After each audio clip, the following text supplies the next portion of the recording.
La gente exige la libertad de expresión como una compensación por la libertad de pensamiento que rara vez utiliza. Frase célebre de Søren Kierkegaard. Y bueno, así comenzamos el primer capítulo de este podcast llamado The Question. Normalmente no me gusta hacer largas introducciones, pero creo que hoy, por ser el primer capítulo, haría falta mencionar el por qué estamos aquí. Este es un proyecto patrocinado por el Centro de Estudios Filosóficos Tomás de Aquino. Las 3 personas que estamos a cargo de este proyecto somos estudiantes ya del último año, del tercer año de la licenciatura en Filosofía.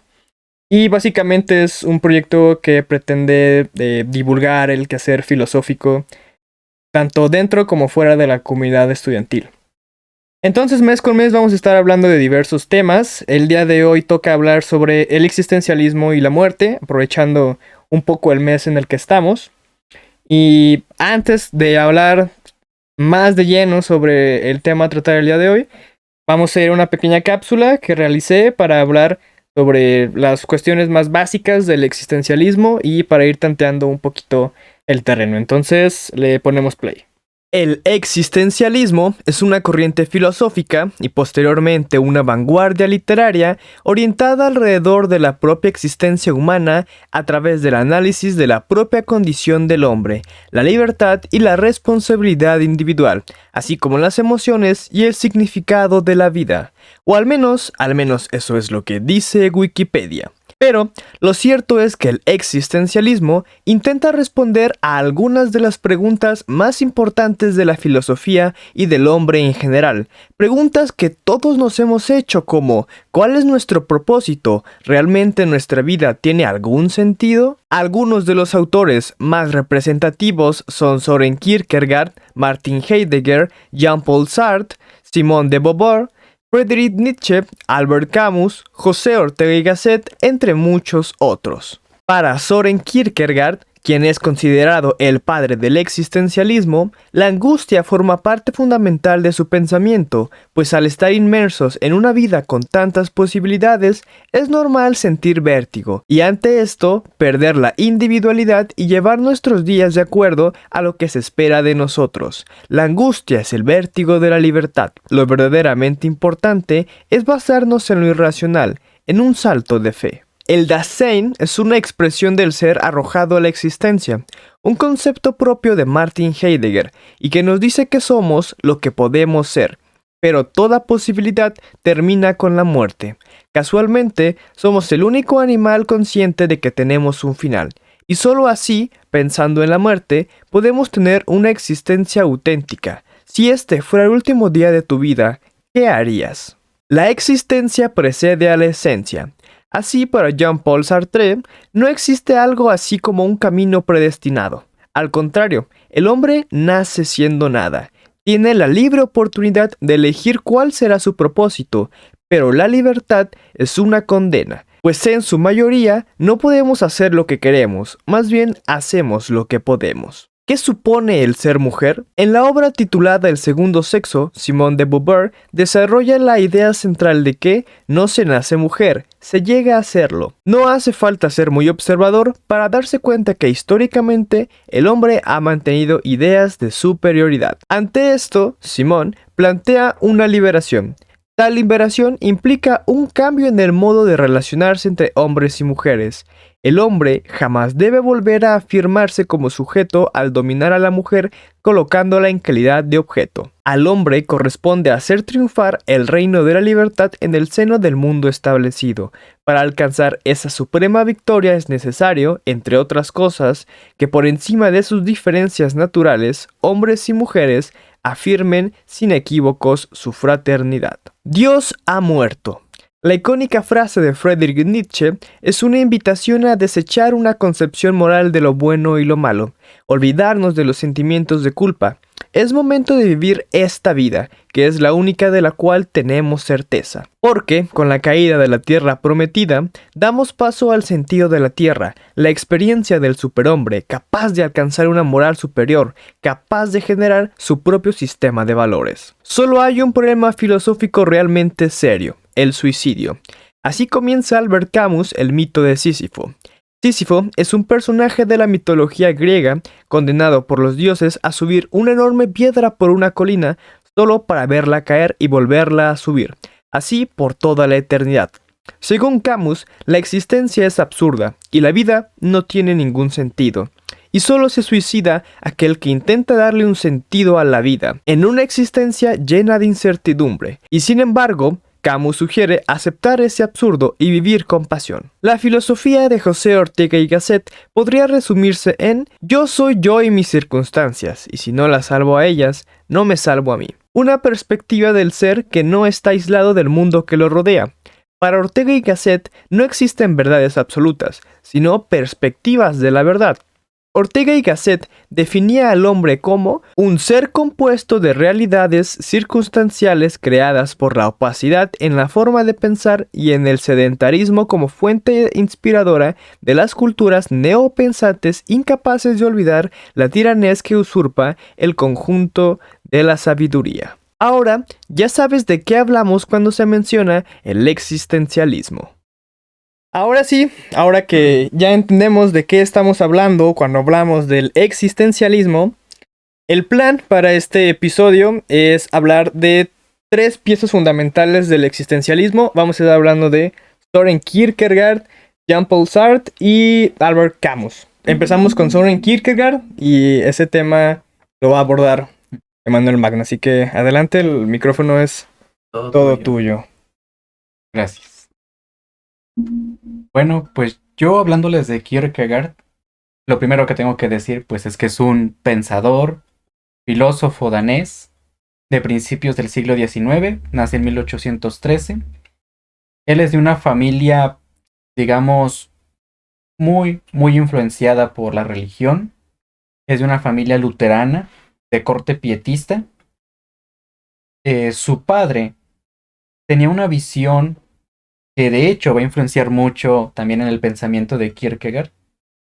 Una visión, digamos, pesimista, de culpabilidad, porque él se creía maldecido por Dios. La razón de esto, porque la mayoría de sus hijos los tuvo fuera del matrimonio. Antes de que su matrimonio sea consolidado, tuvo sus hijos, o al menos la mayoría, y él pensaba que Dios le iba a castigar quitándoselos a temprana edad, específicamente antes de los 30 años o 33, que es el tiempo en que Jesús inicia y termina su ministerio.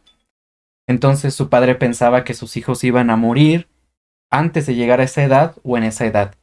Que de hecho, su profecía se podría decir que se cumplió de una manera, aunque no de como él lo pensaba, como él lo esperaba, porque, por ejemplo, Kierkegaard murió a los 45 años, en 1855, que son, 45 años por ahí, pero murió joven, y de hecho muchos de sus hijos también lo hicieron, murieron jóvenes, y Kierkegaard pues vivió toda su vida de crecimiento con esta visión de su padre tan pesimista y de culpabilidad, y de hecho él tuvo nació en él esa inquietud por dedicarse a la vida pastoral, a ser ministro eclesiástico de la iglesia de Dinamarca, que es como mencioné, de corte luterano pietista, o al menos en ese tiempo lo era, ahorita ya ha cambiado algo, pero en ese tiempo Kierkegaard quería dedicarse al ministerio pastoral. Sin embargo, por cuestiones políticas,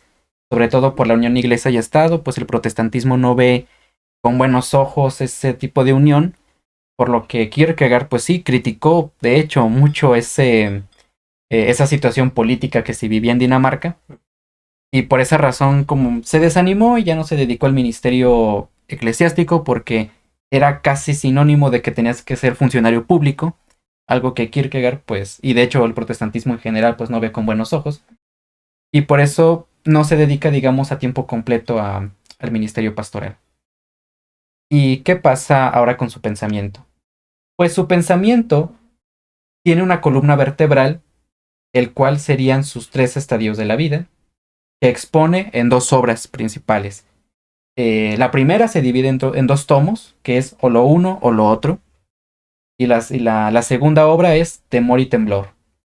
Estas 2 obras van a ser, digamos, el punto de partida, o mejor dicho, lo que constituye, fundamenta todo el pensamiento posterior, o al menos así desarrollado, que después se expone en otras obras. Y bueno, hablando de los estadios de la vida, primero hay que tomar en cuenta la palabra estadio, porque varias traducciones al castellano pues lo han traducido como etapas, que de hecho no es que esté del todo mal, pero es preferible hablar de estadios, ya que etapa hace más referencia como un proceso o un desarrollo histórico. Pues, como por ejemplo las etapas del ser humano, pues la etapa de niño, la etapa de joven, la etapa de adulto, etapa de anciano. Pero Kierkegaard, cuando habla de estadios, no quiere referirse más a este tipo de concepto cronológico, sino más bien a esferas, como en un espacio vacío, imagínense 3 esferas, y esas esferas son realidades en cómo se lleva a cabo la existencia. Pero sí es una superior a la otra. Podríamos decir que sí, que hay como un tipo de jerarquía en cuanto se va desarrollando, pues, cómo es que se vive en cada esfera, pero pues al final no es que se llegue de manera cronológica, por decir, es que un niño tiene que pasar, el niño y el puberto tienen que estar en la etapa estética sí o sí, etcétera, sino que cada persona, de hecho Kierkegaard, él mismo se veía como siempre haber pertenecido a la esfera religiosa. Él pensaba que desde siempre ha estado en esa esfera y que a su existencia se desarrolló siempre en esa esfera. Pero no es que sea un estadio, y dice que las personas, todas, cada una de nosotros, de manera concreta y particular, podemos tener o estar viviendo nuestra propia esfera de la realidad. Son 3 esferas en total, como mencioné: la esfera estética, la esfera ética y la esfera religiosa. Y ahí, Magno, por ejemplo, ¿qué diferencia habría entre los estadios de Comte sí se refiere a estadios que van en orden cronológico, porque Comte sí dice que todas las sociedades pasan por 3 estadios cronológicos de madurez intelectual, ¿sí? Él dice, bueno, primero está la etapa teológica, donde todas las cosas se las atribuimos a los seres sobrenaturales. Luego sigue la etapa metafísica, donde todas las causas queremos verlas en principios abstractos, no tangibles. Ya no son seres sobrenaturales, pero sí siguen siendo cosas abstractas.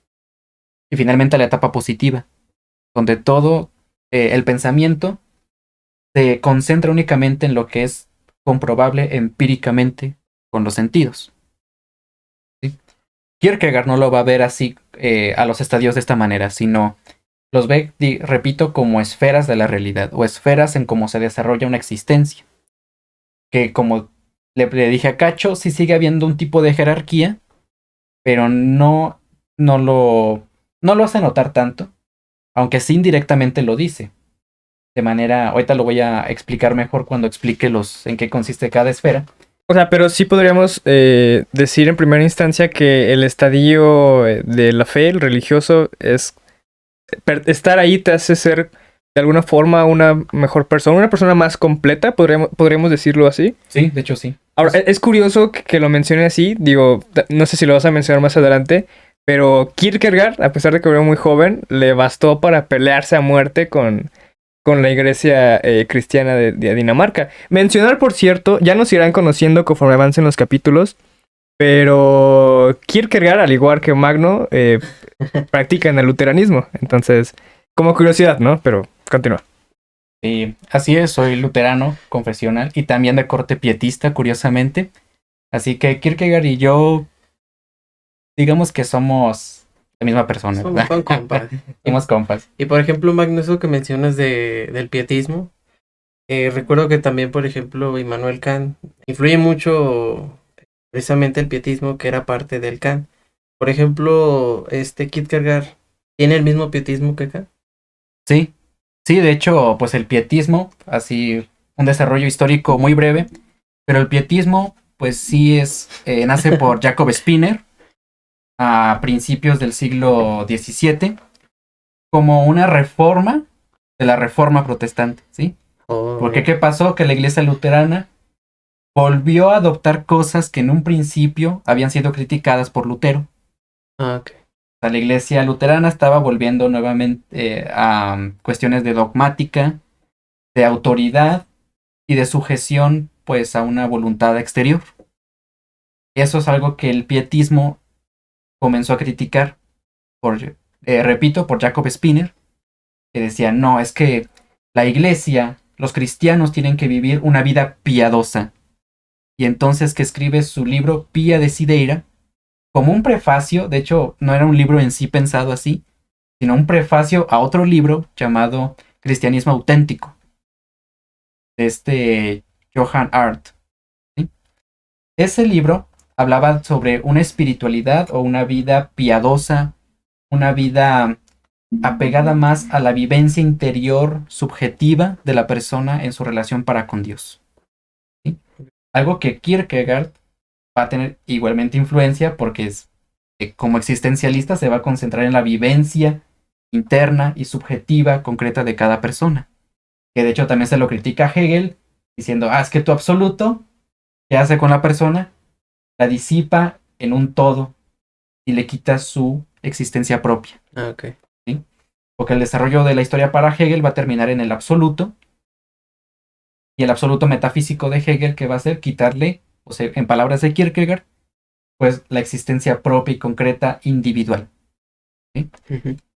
Y bueno, retomando pues pregunta, pues sí, Kant era pietista, Kierkegaard igualmente, los pietistas van a Dinamarca y fundan de hecho una universidad allá, que asiste Kierkegaard, él estudia ahí, y entonces pues sí, podría decir que Kant y Kierkegaard compartían en ese sentido pues la misma fe. Ok. ¿Sí? Bien. Eso estaría bueno abordarlo en otro podcast, pero es muy un tema que puede dar para mucho. Y bueno, retomando lo que es los estadios, pues como mencioné, son tres. El estadio estético, ético, religioso. ¿En qué consiste el estadio estético? El estadio estético o la esfera estética, que me gusta más llamarle sí esfera, en vez de estadio para no causar ya más confusión. La esfera estética consiste en que la persona vive su vida, valga la redundancia, de manera que cumple únicamente los caprichos y deseos carnales, egoístas. Y podría decirse, ok, no que alguien esté todo el tiempo haciendo esto, pero sí que ponga como prioridad o como sentido propio de la vida un hedonismo en términos clásicos, una vivencia únicamente concentrada en los placeres carnales, ya sea el arte, ya sea pues el sexo, sea el consumo de estupefacientes, drogas, etcétera, ¿no? ¿Qué pasa? Cuando alguien está en la esfera de la realidad estética, va a llegar un punto en que la persona ya no se va a ver satisfecha, se va a ver vacía, porque al final toda la satisfacción de los caprichos carnales va a terminar en un nada, en un vacío, en un no obtengo en sí lo que quiero, lo que deseo en sí no se llena porque solamente me satisfago de cosas mutables, transitorias. Entonces al final es que no tengo nada. Y se llega a un aburrimiento y a una enfermedad con la vida. Y es ahí que Kierkegaard dice que la persona se da cuenta que entonces, si vivió toda su vida desapegada a normas éticas, ¿qué es lo que tiene que hacer entonces? Pues buscar su sentido en ellas, las normas éticas. ¿Y qué va a pasar? Va a pasar que tiene que saltar entonces de esfera, ¿sí? Tiene que hacer, ok, estoy en la esfera ética, no encuentro existencia auténtica, salto a la otra esfera, ética. Y en la esfera ética, ¿qué pasa? Pues la persona quiere vivir su vida de acuerdo a principios y normas éticas y morales objetivas. Pero ¿qué va a pasar aquí? Pues el mismo destino que la esfera estética, pero de manera diferente. ¿Cómo así? Que una persona viviendo de manera ética, mientras más quiera pegar su vida a esas normas, se va a dar cuenta que menos las puede cumplir. Entonces, ¿qué llega en la persona? Pues se encuentra que no ha cumplido lo que debe de cumplir, encuentra una culpabilidad ante los hombres y ante Dios porque no está bien con ellos, siguiendo esas normas éticas, Entonces, ¿qué sigue? La desesperación, que de hecho lo va a abordar en otro libro suyo que se llama La enfermedad mortal, que la va a identificar con la desesperación y a su vez con el pecado. ¿Qué sucede aquí? Pues que llega a un estado tan de desesperación, de enfermedad, de desesperanza, desesperanza en que ya no tengo esperanza de estar reconciliado con nadie. ¿Qué tengo que hacer? Pues me toca salir de esta realidad también, como salí de la estética. Ahora estoy en la ética, tengo que salir de esta realidad, pero ¿cuál más? Ahí dice Kierkegaard, pues sí, hay otra esfera que es la esfera religiosa. Pero ¿cómo puedo dar ese salto a la esfera religiosa? Curiosamente aquí Kierkegaard va a decir, ¿qué crees? Pues es que no hay razones, porque en eso consiste la fe. Es decir, es estar ante un abismo oscuro, nublado, el cual no puedes ver lo que hay más allá, pero aún así tienes que hacerlo. Sabes que tienes que hacerlo, porque si no lo haces, entonces tu existencia nunca va a tener una plenitud. ¿Qué tiene que hacer entonces la persona? Se para ante el precipicio, tiende sus brazos, cierra los ojos y se deja caer. ¿Qué sucede aquí? Un salto de fe, que retoma aquí otros pensadores cristianos de esta tradición fideísta, que es Tertuliano, en primer lugar, que dice creo, ¿por qué? Porque es absurdo. Y San Agustín, que menciona a menos de que no creas, nunca vas a comprender.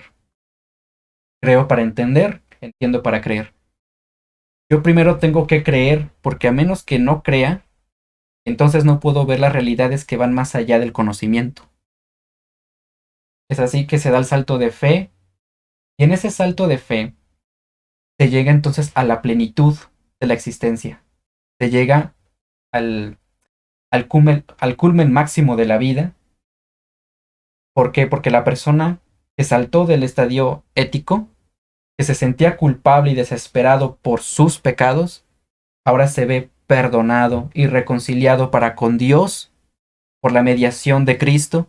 Es así que está bien con él y en consecuencia también para los hombres.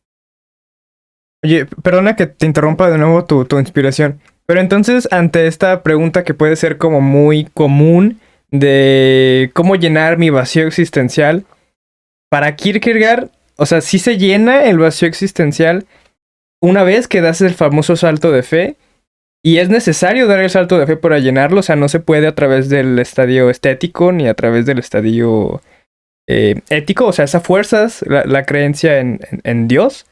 Así es. Y un poco qué pasa para la gente que no cree en Dios. Sí, digo, porque nos separa una época, ¿no? Pero para la gente que no cree en Dios hoy en día, o sea, la respuesta siempre sería creer en Dios. Claro, desde esta crítica que siempre hizo Kierkegaard a cómo es manejada la religión, siempre fue como esta faceta de rebelde y de forma tu propia individualidad, pero sí vamos a hacer esa respuesta. Sí, porque al final lo que importa no es tanto que tú creas o no, o sea, obviamente que hay personas que no crean. Sí, obvio. Pero ¿por qué Kierkegaard, qué puede decir Kierkegaard ante esto? Que están atrapadas en uno u otro estadio. ¿Sí? Porque al final, ¿por qué razón no creen las personas? Porque no encuentran razones. Al final no deciden dar ese salto de fe. Y únicamente se concentran o en el estadio estético o en el ético. O vives una realidad satisfaciendo placeres carnales, o mejor, con un término más clásico, las pasiones. O vives tu vida tratando de apegarte a normas éticas o en el deber, que ahí se puede desprender precisamente una crítica a Kant, que Kant únicamente se queda en la parte ética y en el deber. Y Kierkegaard, ¿qué va a decir? La única forma en que tú puedes encontrar un sentido pleno a la existencia es creer. Únicamente es creer, retomando las palabras de Hechos de los Apóstoles. Cree y serás salvo tú y tu casa. Se aplican igualmente a la vida, ¿no? Cree y tendrás plenitud de la existencia. Si no quieres creer, es porque no encuentras razones. Y está bien porque de hecho no las tienes. Solamente es tener fe. Ok, bueno, entonces antes de pasar a la filosofía de Jean-Paul Sartre, no sé si tengas alguna otra última pregunta que hacerle a Magnus sobre Kierkegaard o pasamos de lleno contigo con Jean-Paul Sartre?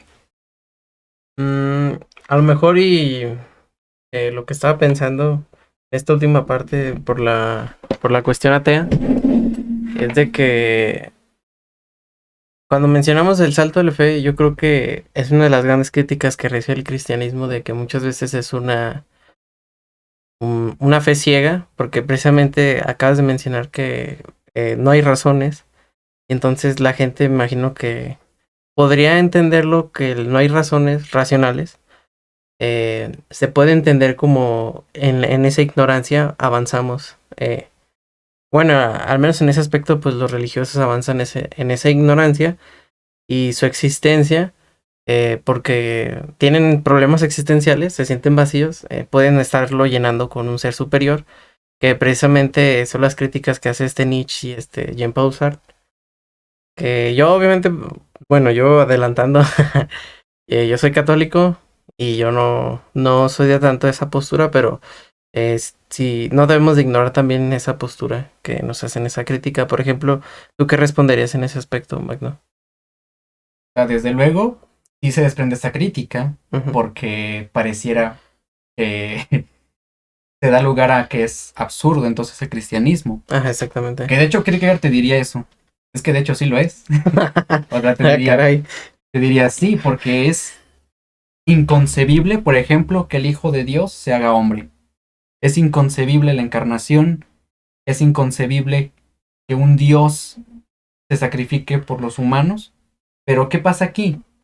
Pareciera que de pronto es algo como de... Ah, Kierkegaard, ¿qué estás haciendo? ¿Estás destruyendo el cristianismo? Te diría, no, lo estoy salvando. Ah, ¿Cómo? bien chido. De que aquí hay que recordar también un poco a San Agustín, de decir, primero tienes que creer y luego entiendes. No que se renuncie completamente al entendimiento, sino que ese entendimiento únicamente va a venir y antes viene la creencia. Ok. Pero, por ejemplo, ¿qué distinción habría? Porque también siento que algunos podría ser, no sé, dominicos de esta tradición racionalista de que podemos llegar a alcanzar a conocer ciertas cuestiones de Dios, y a lo mejor por el luteranismo, que yo tengo entendido que es por sola fe, estaríamos asumiendo ese aspecto, ¿no? O sea, de que les damos ese salto de fe o estamos combinando las dos. Porque, por ejemplo, también creo que San Anselmo hablaba de eso, de que cuando creo, lo entiendo. Se refiere más a ese aspecto. O sea, combina las dos. Sí, sí, sigue una tradición más fideísta, Ok. y digamos que incluso se retoma a Nicolás de Cusa, porque Nicolás de Cusa hacía esta crítica a los escolásticos y específicamente a los escolásticos ya de la última Edad Media, la última parte de la Edad Media, donde decían, es que ustedes los racionalistas quieren limitar a Dios en la razón, y al limitar a Dios caen en la idolatría, porque la idolatría es la limitación de Dios a los conceptos en que lo pueda entender el hombre. Obviamente que esto también no es algo nuevo que se le reproche, por ejemplo, a Kierkegaard, porque al mismo Lutero también le hicieron esto, al ser completamente fideísta. ¿Sí? Aunque siempre es preferible encontrar como una diplomacia, ¿no? Sí, Como sí. lo hizo Tomás de Aquino. Eso hay que reconocerle, que Tomás de Aquino, él sí dijo, reconozcamos que las cosas en cuestión de fe traspasan a la razón. Sin embargo, no que vayan en contra de la razón. Tal vez Kierkegaard diga lo contrario, pero a veces es bueno tomar en cuenta este aspecto diplomático. Bueno, muchas gracias por la respuesta. Y ahora sí, bueno, entrando a Jean-Paul Sartre en François. Pero le diremos Sartre, ¿no? Por cuestiones prácticas. Eh, para empezar, debemos de entender que el existencialismo de Jean-Paul Sartre tiene gran influencia de Kierkegaard, en especial el término de angustia, que ese sí no lo vamos de grabar. Y también de Martin Heidegger, aunque pues bueno, en este podcast no lo tomamos, no porque le hagamos el feo, sino simplemente, pues si ustedes ven, somos tres y cada uno nos especializamos en Que de otro. todos modos lo mencionamos en el video introductorio, entonces... Sí, o sea, eso va de cajón. De que está, está. Por si llegara a comentar a alguien ahí o reprocharnos, bueno, ya. Si no me contactan. No, en serio. Bueno, ahora sí ya. El existencialismo de Jean-Paul Sartre es ateo, para empezar. Entonces, como Nietzsche, va a haber un rechazo a la tradición cristiana, como a lo largo de la historia se ha visto mucho. Jean-Paul Sartre, una de sus frases esenciales para el existencialismo es que la esencia precede a la existencia. ¿Qué quiere decir esto? En la tradición escolástica, especialmente, se creía que la existencia precede... No, perdón, la esencia precede a la existencia. Y Jean-Paul Sartre nos viene a dar la vuelta, diciéndonos que la existencia precede a la esencia. Y uno puede decir, ¿pero cómo? Jean-Paul Sartre nos pone el ejemplo de una silla de un abrecartas. Nos dice que existen cosas para sí y cosas en sí. Las cosas del mundo, o sea, no sé, este micrófono, los libros, son cosas en sí. Y las cosas para sí son todas aquellas que tienen libertad. Y como el único ser que tiene libertad es el ser humano, por eso ese ser se puede definir a sí mismo. De ahí que su esencia venga después de la existencia. Por ejemplo, la abrecartas y la silla, nosotros la pensamos y sabemos que la silla, por ejemplo, sirve para sentarse. Aunque alguien lo puede usar para otras cosas, ¿no? Cada quien sabe para qué lo use. Pero la silla en principio sirve para sentarse. Entonces, nosotros pensamos la silla, la hacemos la silla. Entonces, primero hubo una esencia de la idea de la silla, para qué iba a servir esa silla, y después creamos la silla. Ahí en ese sí aplicaría que la esencia precede a la existencia, y esas cosas están determinadas, las cosas del mundo, para Jean-Paul Sartre. Pero el ser humano como es para sí, él se va definiendo. Primero existe y después va a generar su esencia. Esto es muy importante entenderlo porque incluso su pareja, que fue Simone de Beauvoir, para lo que mencionábamos en la introducción, cuando habla en su libro del segundo sexo, que esto, pues no hombre, le cae como anillo al dedo a esta sociedad, nos menciona que cada quien se puede definir y la mujer precisamente no nace, sino se va haciendo, precisamente retomando las ideas de Jean-Paul Sartre. Igualmente Sartre piensa lo mismo, o sea, nosotros nos vamos construyendo y por eso nuestra esencia, nosotros la definimos porque somos seres libres. Ahora,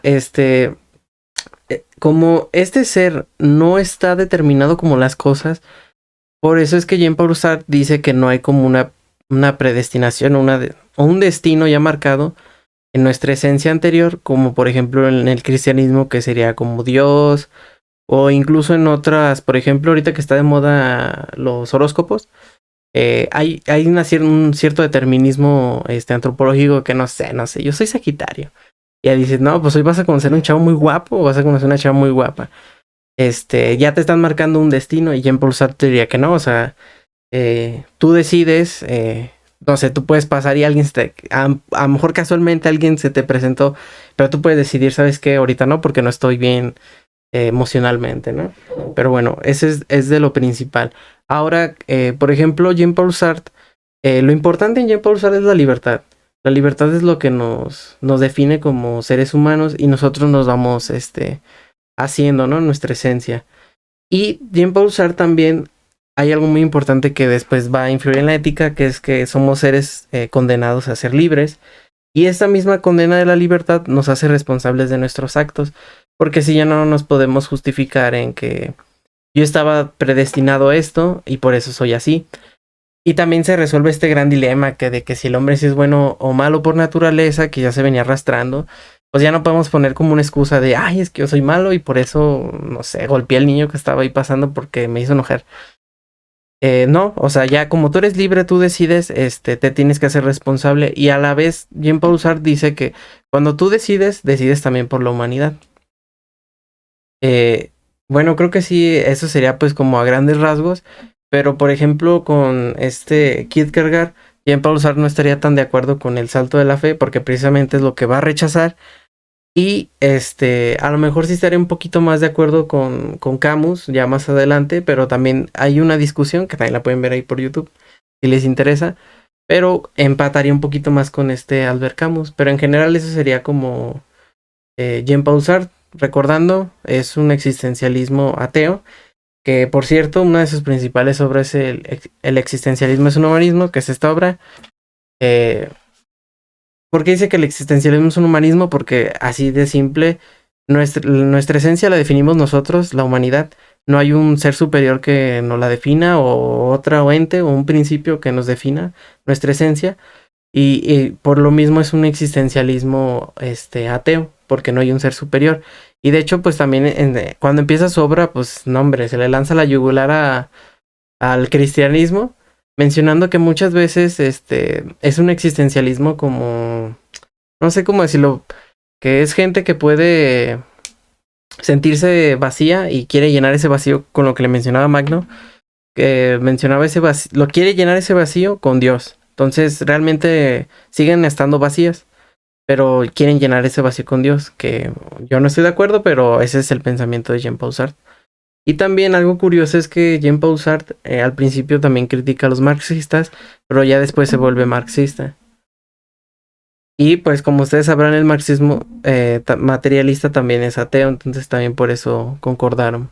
Pero a grandes rasgos, ese es Jean-Paul Sartre y su existencialismo. ¿Algo que quieras preguntarle sobre Jean-Paul Sí. Sartre? Ahorita que hablabas de la libertad Ajá. y lo relacionabas con la situación contemporánea. Bueno, de hecho, Sartre pues ya pertenece a filosofía postmoderna. Sí. Pero aquí algo curioso, porque muchas veces yo veo que, pongámonos así, hay dos conceptos. Uh-huh. La libertad de Sartre y la autonomía, que se vuelve famosa por Kant. Sí, exactamente. Sí. Sin embargo, la cuestión de la libertad sartriana se ve que es absoluta. Exacto, sí. Es absoluta, ¿por qué? Porque no hay nada que te limite, Sí. sino que al final todo lo haces tú por voluntad propia. Uh-huh. Para Kant, sí va a haber libertad y de hecho va a haber autonomía, autogobierno, Sí. porque tú tomas las decisiones. Sin embargo, sabemos que Kant es más racionalista en que, ok, yo voy a hacer lo que es correcto por mi propia voluntad, porque sé lo que es correcto. Uh-huh. Para Sartre, podría decirse que Sartre, son como dos preguntas que te quiero lanzar. A ver. Se puede decir que Sartre, en la libertad absoluta, que puedo hacer lo que sea, dado que tengo mi voluntad propia, no que pueda hacer lo correcto, sino que pueda hacer lo que sea. Sí. Sea moral o inmoral. Lo que sea, Ok. pero porque de hecho también por ahí va el suicidio. Sí. Ahí, por ¿verdad? ahí vamos a entrar después. También. Que si puedo hacer lo que sea, que eso es a lo que tiende Sartre y de hecho lo que impera actualmente en que no me digas qué hacer. Sí. La imagen del chico rebelde, ¿no? No me digas qué hacer, voy a hacer lo que se me dé la gana y no tengo por qué sujetarme a ninguna norma, ¿verdad? Uh-huh. Kant va a hablar de la autonomía, del autogobierno, de la libertad propia, pero esa libertad solamente puede llamarse como tal en cuanto se apega a la razón y a las normas que emanan de la razón. Para Sartre, es una libertad absoluta en tanto que no hay ninguna norma a seguir, sino que es la voluntad absoluta, entendida como que puedo hacer lo que sea. Y la otra pregunta. Sí. Ya que mencionas que Sartre, y luego también tal vez Camus, ahorita luego lo mencionas, pero Aguanta. que critican al cristianismo en este aspecto de que es absurdo dar ese salto de fe, Uh-huh. que Kierkegaard no lo niega, Sí, no.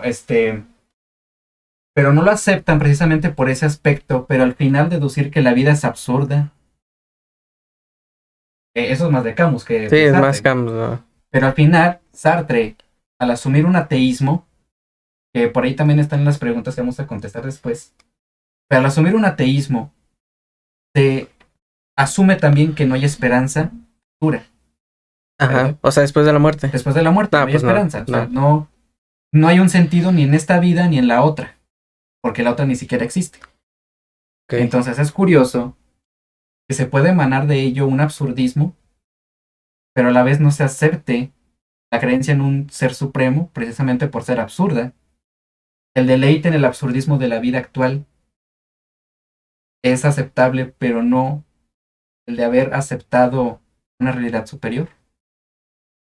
Ok, espérame, nada más antes de que termines de contestar, porque se me hace interesante, que yo más o menos te iba a preguntar lo mismo, Ok. pero se me hace curioso que Magno, o sea, intentando como aterrizar un poco la pregunta, obviamente a nuestros días, que es un poquito lo que más nos incumbe, pero Magno pensó en la pregunta en relación a si se puede hacer lo que sea siendo moral o inmoral. Okay, sí. A mí más que eso, me llama un poco la atención si Sartre viviera hoy en día, le gustaría, por ejemplo, dejando a un lado que si es bueno o es malo, por ejemplo, esta cuestión de la identidad de género, que las personas, digo que no fuera de la cuestión de si ser moral o es inmoral, es más una cuestión de decisión propia y de propia identidad, que al final de fondo creo que el existencialismo siempre pretende incentivar a las personas a que busquen su propia identidad y sean ellos mismos sin importar como cuáles sean las consecuencias.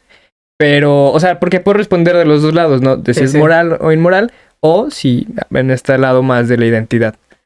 A ver si no me hago bolas. Por ejemplo, en la libertad, Jean-Paul Sartre distingue entre hay ciertas posibilidades reales. Eso sí, que quede claro. Por ejemplo, si alguien quiere decir, no manches, yo quiero volar, yo quiero ser Superman, pues nada, hombre, o sea, no vas a poder volar. O sea, eso es con lo que me refiero a posibilidades reales. Pero, por ejemplo, también hay algo que no decidimos, que es, por ejemplo, el sexo con el que nazcamos. Por ejemplo, la nacionalidad, el color de piel, etcétera, ¿no? Donde nazcamos, por ejemplo, yo soy aquí de León, yo no decidí nacer en León. De ahí es la gran frase de Martin Heidegger, que somos seres arrojados a la existencia. Nosotros no decidimos ni siquiera, Dasein. no decidimos ni siquiera existir, pero existimos. Pero eso no significa, porque también va a ser un problema para el suicidio, o sea, entonces si yo no elijo existir, ¿por qué tendría que existir, no? O sea, porque a lo mejor me suicido. Pero en esa parte, por ejemplo, de los sexos, o sea, ok, no decidimos nacer con el sexo, no sé, de mujer o hombre, pero sí, en Sartre sí entraría, por ejemplo, yo puedo definir mi esencia después. Ahora, en esta cuestión que mencionabas de la libertad absoluta, para Jean-Paul Sartre, cuando el ser humano decide, se define como un ser para sí. Entonces, eso es, como es lo esencial la libertad, pues sí estaría de acuerdo eso, y esa es una de las grandes críticas que recibe Sartre, porque muchas veces tiende al libertinaje. Y, por ejemplo, en esta sociedad moderna, también se ve mucho este aspecto de la libertad, de que nadie me dice qué hacer, nadie me dice qué pensar. Sí tenemos esa libertad todos, pero también una de las grandes críticas es de que, ok, tienes libertad, pero también está la libertad del otro, y tu libertad termina cuando empieza la del otro. Igualmente esto se aplica en derecho, o sea, desde creo que los derechos universales del hombre, no recuerdo más o menos, por ahí, hay este aspecto de que en la libertad, cuando empieza la del otro, termina la tuya. Pero siento que en Sartre ya a lo mejor, como se puede ir también a un extremo, porque también hay un problema antropológico, porque dice Sartre que el ser humano se define a sí mismo. Entonces, como él se define a sí mismo como ciencia, no podríamos hablar tal cual del hombre, porque pues si yo me defino, pues tú no vas a poder estudiar porque yo me estoy definiendo. O sea, si tú dices, esto es ser humano, por ejemplo, Tologón, animal político, y yo digo, ¿sabes qué? A mí eso no me define, o sea, yo me defino. Esa es una diferencia. Y no sé si me esté faltando alguna de las preguntas que me hicieron. No, creo que contestaste muy bien. Muy bien. Oye, ahorita, esto es lo último que mencionaste ya. Ya se picó. Ya, es que es bien picante este tema, pero... Sí, la verdad es que sí. Una pregunta... Pero Camus también, ¿eh? Una pregunta que creo que puede ser rápida, también la respuesta. Okay. Ahorita mencionaste de la entidad del hombre, que tú no puedes estudiarme a mí porque yo me defino. Exactamente. Eso plantearía un problema desde la filosofía sartriana a las ciencias sociales que se dedican precisamente al estudio del hombre, que se aplica una hermenéutica a las personas, en tanto que se interpretan sus acciones, por ejemplo, la antropología social o la sociología, que intentan interpretar los hechos sociales, pero para Sartre eso sería imposible y por lo tanto serán absurdas y ridículas las ciencias sociales, al menos en este aspecto. Creo que sí, ya está pesadita la pregunta. Yo considero que sí genera un problema en estas ciencias, pero también yo he visto que en estas ciencias sociales, por ejemplo, se toma mucho esta idea subjetiva. Incluso a Immanuel Kant es de los que siempre hablan desde la subjetividad, que por cierto Kant no se busca quedar en la subjetividad. Por eso es que están los a priori y busca las máximas, que es al menos bueno en la crítica a la razón práctica. Pero yo siento que sí generaría un problema en estas ciencias. No sabría decir, o sea, no me atrevería a decirte si las descalificaría, pero sí representa un problema, porque si yo me defino, para empezar, hacer la hermenéutica del sujeto creo que sería más complicado todavía, porque pues, ¿cuántas personas no somos y cuántos, no sé, gustos, preferencias, de lo que sea? Son muchísimas, entonces yo creo que sería muy difícil hacer ese estudio. Entonces, a lo mejor no serían absurdas, pero yo creo que serían muy, muy complicadas. Ok, bueno, entonces, si no hay más que decir por el momento de Sartre, vamos a pasar directamente con Al Camus. Albert Camus.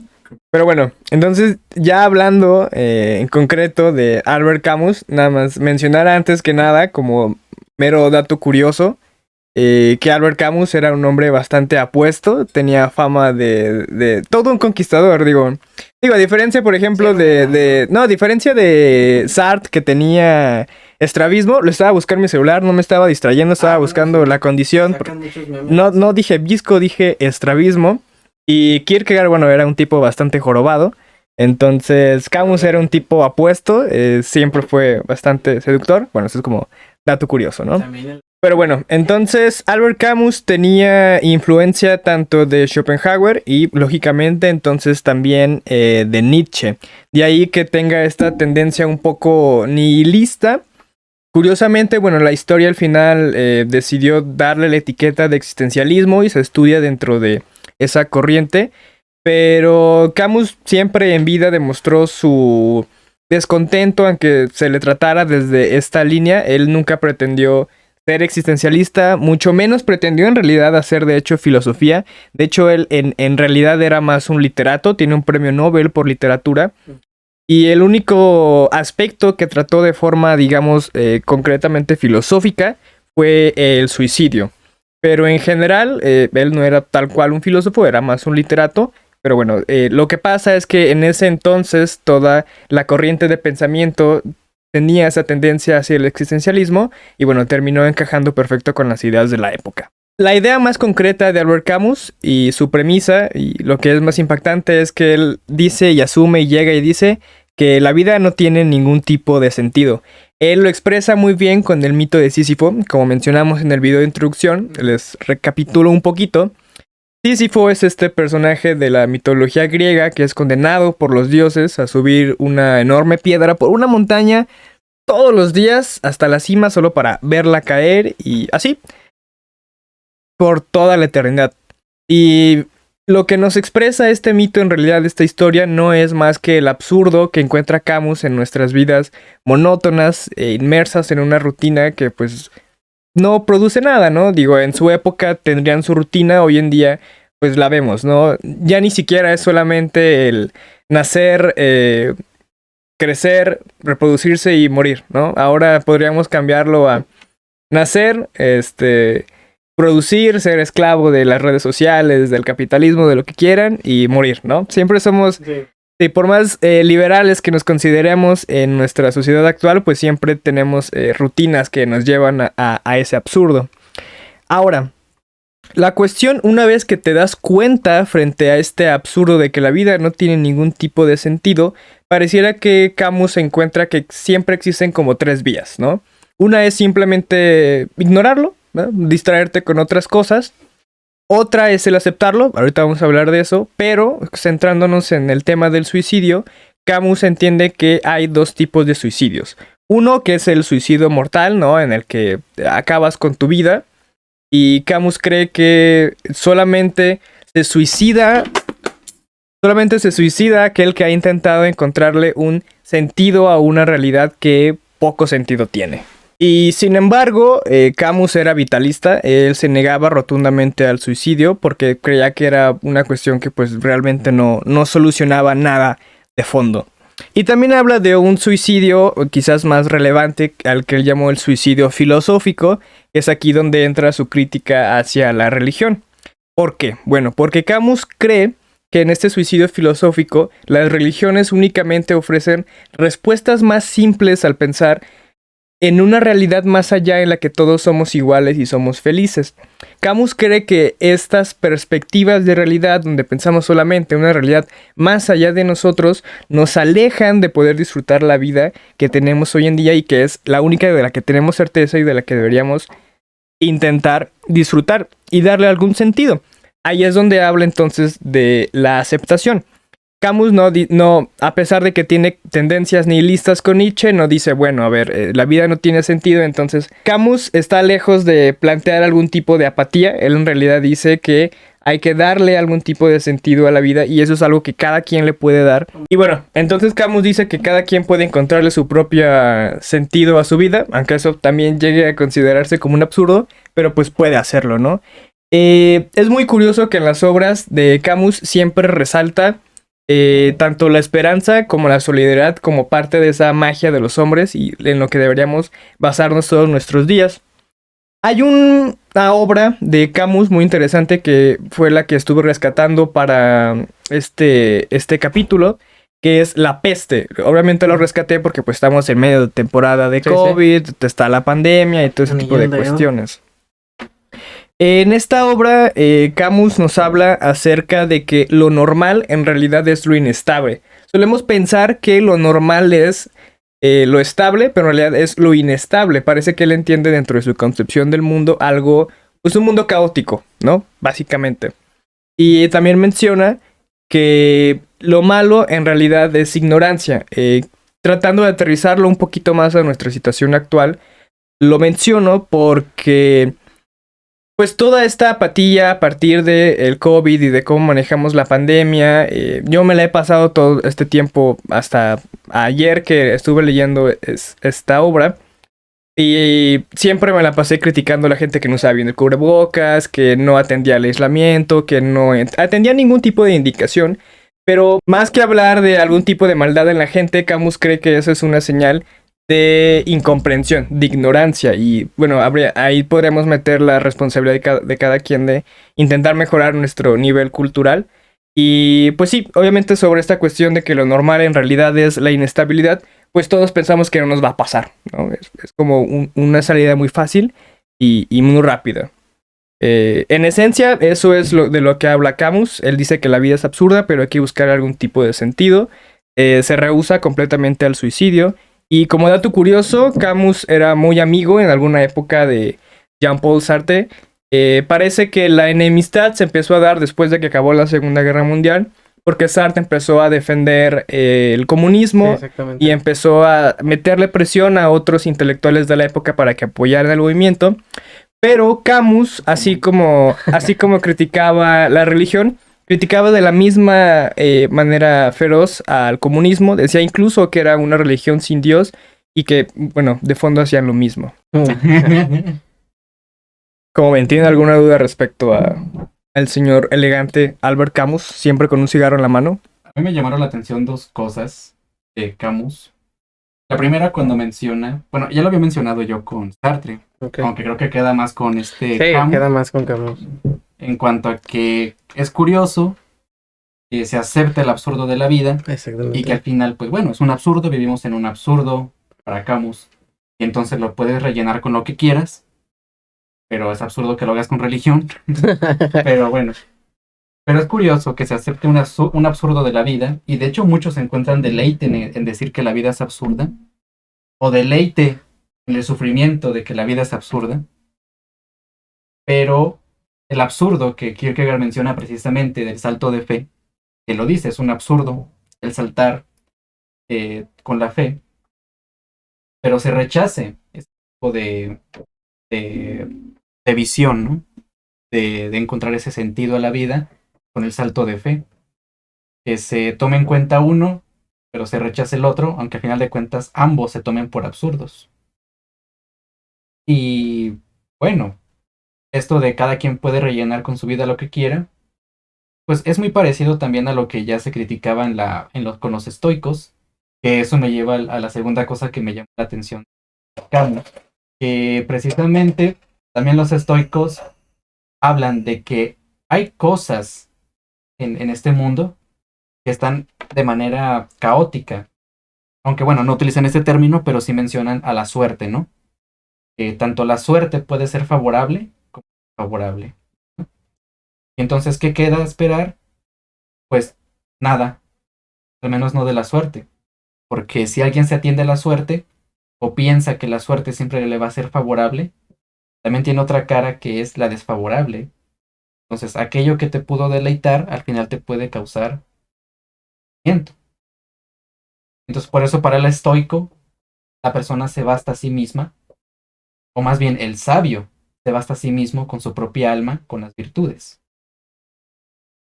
Entonces, ¿tú encuentras también una relación entre Camus y los estoicos en esta parte?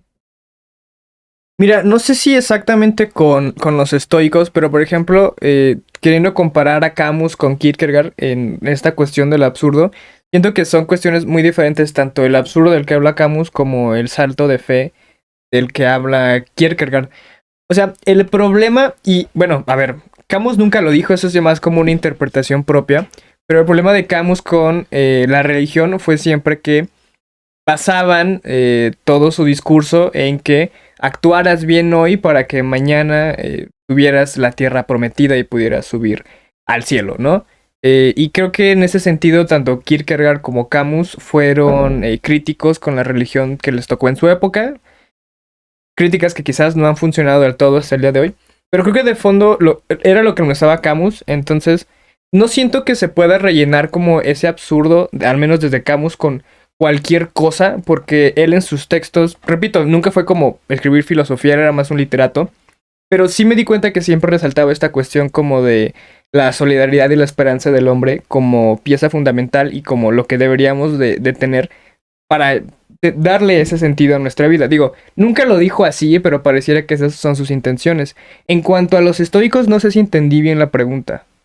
O sea, si tú encuentras una relación, digamos, de similitud de Camus con los estoicos en este aspecto de que el mundo exterior, caótico para Camus, sujeto a la suerte para los estoicos, pero que al final ambos pueden ser tanto favorables o desfavorables y tratar de encontrar digamos, felicidad, por usar un término, Sí, sí.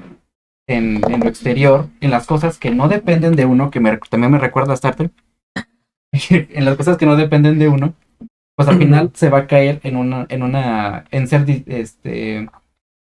¿cómo se llama? Infeliz, ¿no?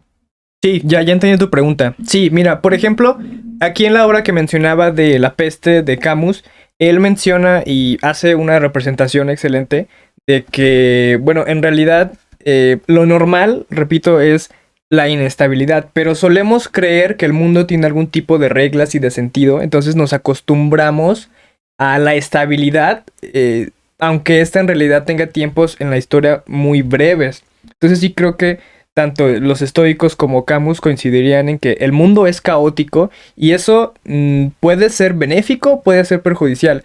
En general, históricamente pareciera que tenemos más momentos que nos perjudican. No hace falta ser muy inteligente para darse cuenta. Pero sí, de nuevo, insisto en esta cuestión de Camus veía en la solidaridad quizás el mejor aspecto para encontrarle un sentido a la vida, que es absurda. Pero sí, coincidirían en ese punto.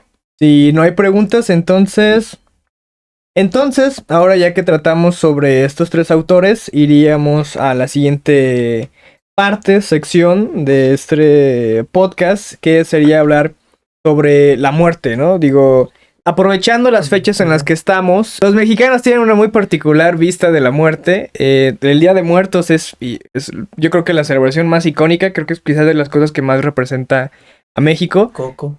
La película, por ejemplo. Entonces, no sé, hay que dedicar un par de minutos a hablar sobre esta visión que tiene, pues, México sobre la muerte. Yo, por ejemplo, así de primera instancia, quisiera destacar, hay un poema que escuché anoche de Jaime Sabines. Para quien no conoce a Jaime Sabines, es un gran poeta, de los mejores poetas mexicanos que hemos tenido. Y hay un poema, no recuerdo exactamente cómo se titula, creo que se titula así como empieza, qué costumbre tan salvaje es adentrar a los muertos, pero hay un fragmento en el que dice, y cito, Yo siempre estoy esperando a que los muertos se levanten, que rompan el ataúd y digan alegremente por qué lloras. Y creo que esa pequeña parte sintetiza muy bien el sentir mexicano respecto a la muerte, pero adelante, pueden soltarse al respecto. De hecho, yo pensaría que es al revés, fíjate, lo que dice Sabines, porque es común, no sé, ustedes, no sé, su experiencia en las escuelas, Ok. pero a menos en la mía sí, se hacía notar mucho de parte de los profesores, o de quien sea, en total, en la escuela. Yo escuchaba mucho, o en la calle, pero escuchaba mucho esto de que el mexicano, hasta casi se dice con orgullo, casi, pareciera que así, pero que se burla de la muerte, o que la Sí, toma sí. como algo no en serio, ¿verdad? De que, bueno, se ve, por ejemplo, que en el Día de Muertos hay muchos colores, algunos se loquían, hacen reuniones. El chiste es pasarla bien, ¿no? Ujú. Y está esa parte de que se toma como a broma la Sí, muerte. sí. Se ríen de la muerte. Y como digo, casi es como decirlo con orgullo. Sin embargo, yo aquí veo una condición que, si me lo permiten, pues no es algo tan, digamos, correcto, o que al menos se hace como un engaño. Por dos cosas. Y para esto quiero retomar a Kierkegaard, precisamente, que en sus diarios menciona acerca del reír y del llorar. Y él dice que el reír es algo, bueno, que tú rías en una situación donde tú deberías de llorar, se debe de considerar una rebeldía hasta en contra de Dios, porque el reír es en sí una invención meramente humana, mientras que el llorar es un don de la gracia divina, porque así tú puedes ver la realidad de las cosas. Porque sucede que aquí en México se toma esta visión de la muerte a broma, ¿no? Se hacen bromas de la muerte y se dice, repito, nos reímos de la muerte los mexicanos. Sin embargo, aquí tanto es incorrecto el reírse de la muerte, porque estás ignorando una realidad propia, propiamente humana, de que vas a morir y que es algo que, bueno, tal vez para los que son de una línea más epicúrea, de que pues es el fin, vas a Sí. dejar de ser, ¿sí? ¿En qué te alegras en eso? ¿Sí? O también está la parte de, ah, digamos, triste, ¿no? De que te entregues a la tristeza, que te entregues a un tormento, fin, que de hecho me hizo recordar a Sabines, a Séneca, en cuanto a que, bueno, imagina que tú tienes un ser amado, y ese ser amado que tienes, ¿cómo quiere ser ese ser amado para ti? ¿Causa de qué? ¿De felicidad o de tormento? Si lo es de tormento, si quiere que tú te tormentes toda tu vida, por causa de él, entonces no es digno de tu cariño. Pero si esa otra persona quiere ser para ti objeto de añoranza, de felicidad, de satisfacción, entonces ¿por qué le lloras? Aplicándolo a la muerte, es si esa persona que partió, que quiere que te atormentes toda su vida con el recuerdo de su infortunio, entonces no es digno de tu cariño, porque se deleita en tu sufrir, en tu tormento. Pero si esa persona es digna de tu cariño, entonces no va a querer que tú estés en un tormento de lágrimas incesantes por esa persona. ¿Qué es lo que aplicaría con Sabines? De que quiero que los muertos salgan de su tumba y te pregunten por qué lloras. Pero esto es lo que yo diría con respecto a la muerte en México. Que yo pienso que prevalece más esta noción de engañarse con verlo como algo de digno de reírse cuando de hecho debe ser todo lo contrario, a que tomarlo en su seriedad. Tampoco hay que entregarse, como dije, al sufrimiento por lo que dije. Pero sí me parece muy inconveniente que se tome tanto a broma la muerte. Sí, fíjate, ahorita, antes de continuar con Gerardo, Ujú. ahorita me hiciste recordar, como decía el ídolo de ídolos, ¿no? José Alfredo Jiménez, la vida Exactamente. no vale nada. Y entonces me puse a pensar, en medio todavía de tiempos de pandemia, donde quizás la muerte está más presente que nunca, digo, incluso el año pasado ni siquiera dejaron entrar a los cementerios para festejar, como normalmente se festeja el Día de Muertos. qué curioso, ¿no? Que siendo una cultura mexicana tan arraigada a la muerte, olvidemos precisamente el respeto que tenemos que tenerle. Y eso nada más Sí, se lo dejo de tarea a la audiencia para que lo reflexione, pero sí, así es como, caray, tienes toda la razón. Eh, concuerdo con mi compañero Magno. Considero que aquí en México sí tomamos, bueno, al menos en la tradición, sí tenemos cierto respeto, obviamente, pero también como buscamos hacer menos doloroso la muerte. Por ejemplo, no sé, las calaveritas las pintamos, las hacemos ver bonitas, por así decir. Este, no sé, celebramos con la familia, por lo regular se van a los panteones, se convive. Incluso a veces la muerte nos sirve también para reunirnos como familia. Y también considero con mi compañero de que, ok, o sea, a lo mejor puede haber alguien que le dé risa, porque a lo mejor también puede ser un aspecto psicológico que por nervios le dé risa, pero así en general una cultura que se lo tome a bromas, eh, considero que no es lo más sano, pero esto pues no solo exime a México, porque también, por ejemplo, los famosos, o sea, que estuvieron en la pandemia, pues bueno, o sea, sabíamos que la muerte nos estaba soplando aquí al lado de la nuca, pero aún así hacíamos memes, pues, de la pandemia. Eh, yo digo que es nada más como querer a minorizar el dolor, pues, de saber que ya no vamos a existir. Entonces, en vez de afrontarlo, lo ignoramos. Es precisamente lo que mencionaba Camus, por ejemplo, un poquito en ese aspecto del suicidio, pero no, no robar tanta idea.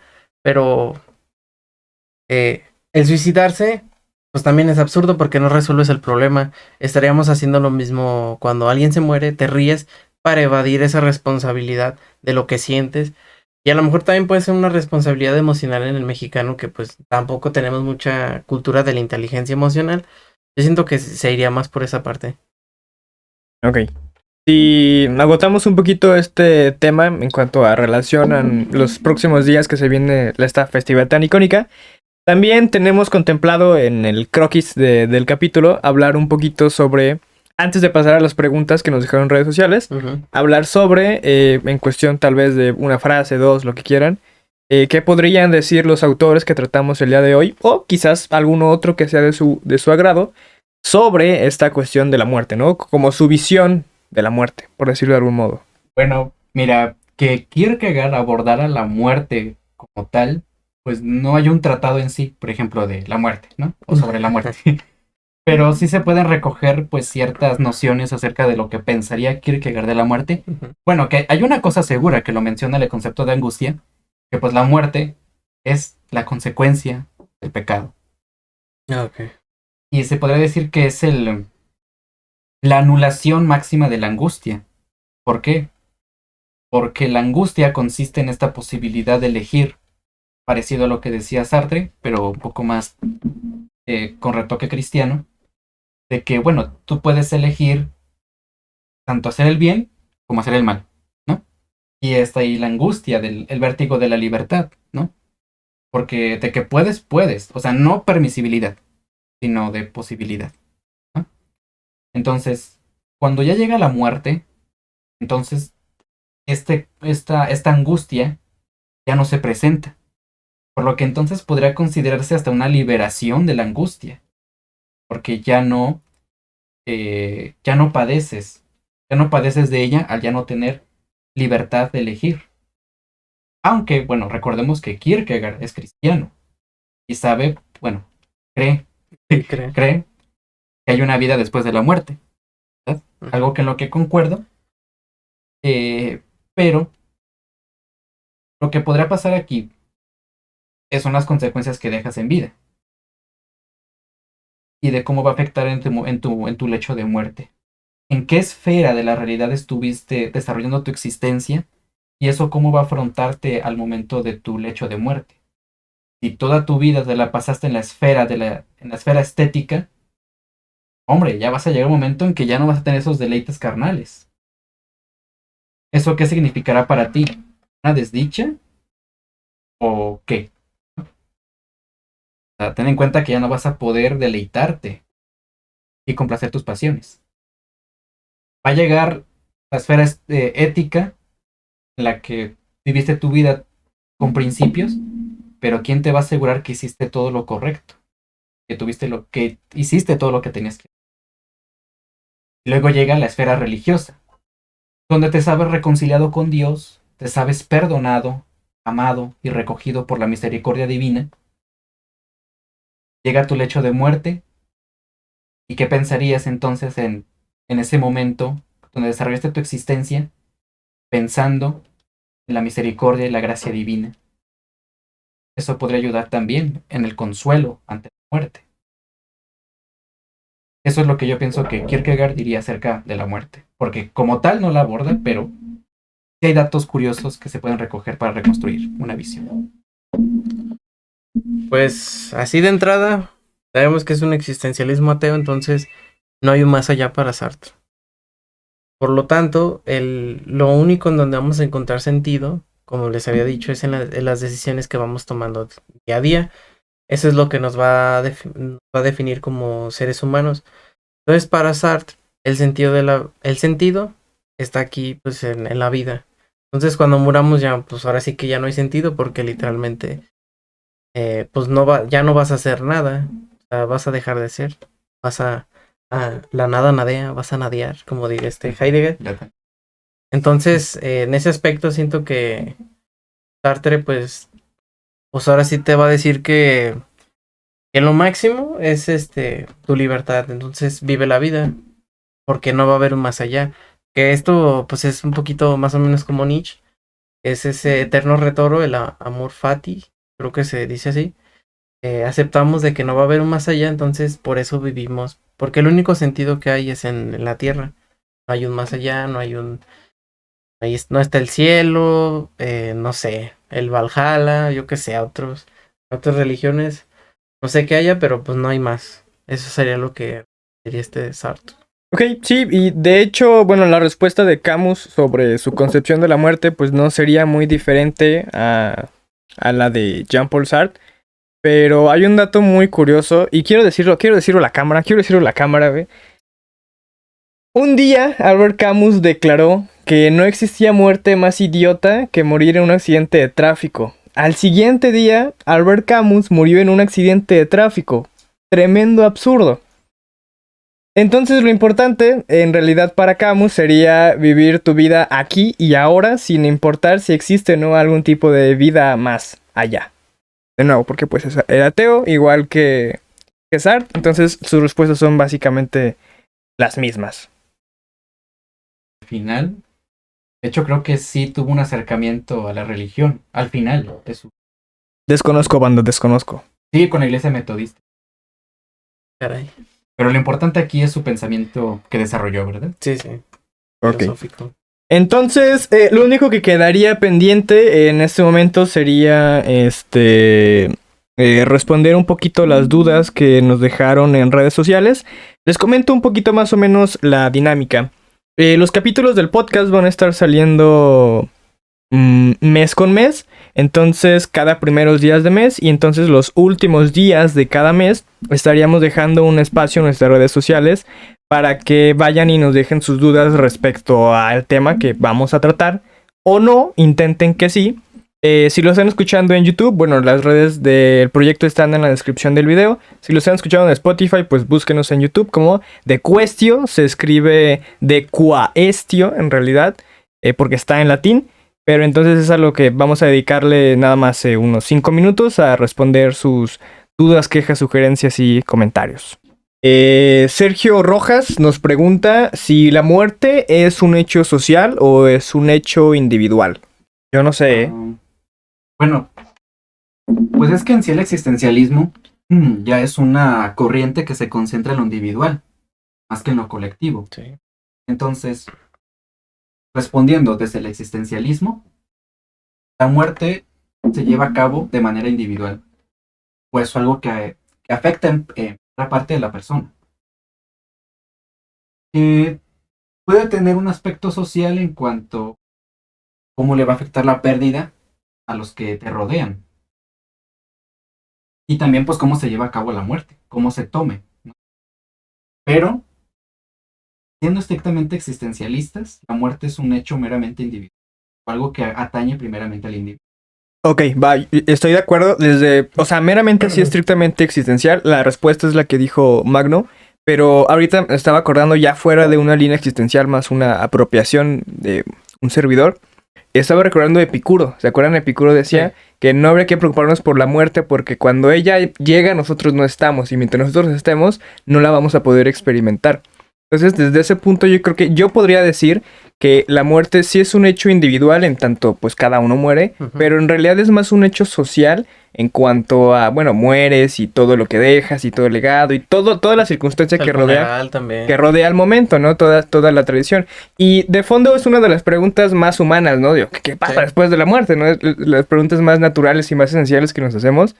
Pero pues sí, me recordé Epicuro y no quería dejar de mencionarlo. ¿Algo que agregar? También a Epícteto, cuando menciona que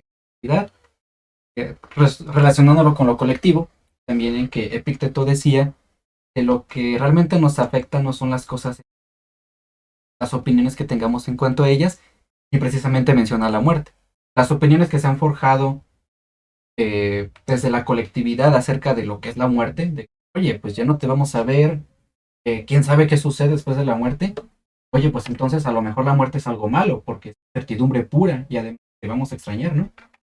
Entonces, por esa razón es que se forja una opinión negativa de la muerte.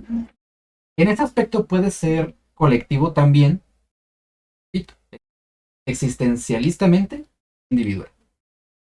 Yo lo único que agregaría es que cuando reflexionamos por lo regular es cuando percibimos colectivamente la ausencia de un ser. Porque, bueno, al menos yo la primera vez que me cuestioné qué pasa después de la muerte fue cuando se me murió un ser querido. Pero yo creo que en general todos, o sea, porque pues nadie experimenta la muerte y luego ya se pregunta, o sea, todos vemos en otra persona el reflejo de esa muerte y el sufrimiento que traía a los familiares o a los seres queridos en general. Yo diría que son las dos, pero en el existencialismo efectivamente recae más en lo individual. Tenemos otra pregunta de Luis Felipe. Él pregunta cuál sería un derrotador a la idea del teísmo, de que la vida sin Dios es absurda. Voy a dejar que Magno la responda intentando que sintetice un poquito desde Kierkegaard, pero desde una apropiación otra vez personal, ya fuera de lo que cualquier autor diría y ya más centrado en nuestra sociedad actual. No hace falta tener o creer en un Dios para que nuestra vida tenga sentido, así como no hace falta ser religioso para ser una buena persona. Pero dejo que contestes, creo que eres el más apropiado. Ok, pues ya lo mencioné un poco anteriormente. Sí, por eso nada más. No, sí, solo es parte de la respuesta. Bueno, contestando, bueno, retomando un poco lo que contesté anteriormente, o que mencioné anteriormente, pues sí, la vida, por ejemplo, para Kierkegaard, es absurda, claro, pero solamente en las dos primeras esferas. ¿Por qué? Porque en la esfera estética, tú encuentras un absurdo o te encuentras frente al absurdo cuando te encuentras ante el aburrimiento de la satisfacción de las pasiones. La ética, perdón, cuando no logras cumplir los deberes éticos. Y por lo tanto, es en la desesperación, ambas cosas se encuentra el absurdo. Entonces, para el teísmo sería devastador si únicamente existieran estas dos esferas. Precisamente yo pienso que ahí Camus y Sartre se desenvuelven únicamente en estas dos esferas. Pero para Kierkegaard, al llegar a la esfera religiosa, ya encuentras un sentido. De hecho, algunos autores como Craig piensan que Kierkegaard hace una apologética negativa, centrándose precisamente en el absurdismo de la vida, o el absurdo que conlleva la vida sin Dios, cuando sea lo único que tenemos en esta vida, sea precisamente esta vida. Y este absurdo, para Kierkegaard, se soluciona haciendo una cosa absurda, que es dando el salto de fe. Sin embargo, cuando se da ese salto, pues al final llegas a un a una plenitud de existencia cuando te ves abrazado por la divinidad. Desde luego, como mencioné, sería un absurdo, sería una devastación para el teísmo si únicamente existieran estas dos esferas de la vida, ¿verdad?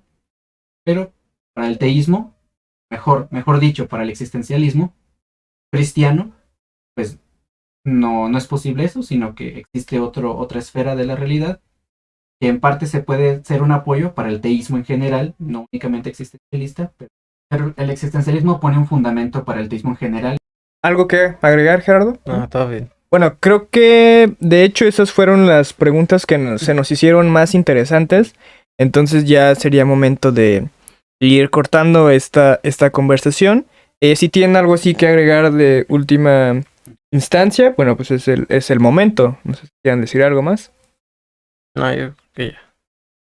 Vivan su existencia. Pues vívanla. Fíjate, yo nada más así como ya para cierre. Ahorita estaba recordando una reflexión que tenía aquí en mis apuntes, que creo que de hecho es bastante existencialista, precisamente en torno al Día de Muertos de hace como 2 o 3 años aproximadamente, y en mi reflexión yo escribía que ayer fue Día de Muertos, pero todos los días camino entre ellos, en relación a que precisamente todos siguen una rutina absurda, nadie se preocupa por cuidar su individualidad, y en esencia creo que eso será lo más importante que podríamos quedarnos del existencialismo, ¿no? El darle un sentido a nuestra vida, es como muy coloquial decir, mi vida no tiene sentido, ¿no? Y no sé si exista la posibilidad realmente de llenar ese vacío que todos sentimos de forma natural, pero habría que intentarlo. Y yo creo que un mensaje muy positivo que podemos dejar como cierre es precisamente esta búsqueda de la individualidad. Kierkegaard, no me dejarás mentir, decía que una buena señal siempre era el ir contracorriente, esa cuestión de rebeldía. Entonces a mí me gustaría que se quedaran un poquito con eso. Y pues nada, hasta aquí este capítulo. Bueno, si lo están viendo en YouTube, bueno, es internet, ya saben cómo funciona el internet. Denle me gusta, comenten, compartan, activen notificaciones, todo eso que se hace en el mundo del internet. Les estarán apareciendo por aquí videos sugeridos, tarjetas en la descripción, chéquenla. Y no olviden seguirnos en nuestras redes sociales. Y pues nada, creo que tengo una frase para terminar el capítulo de hoy. Sí, justamente de Albert Camus, y cerramos con esta frase que dice: la verdadera generosidad hacia el futuro está en darlo todo al presente.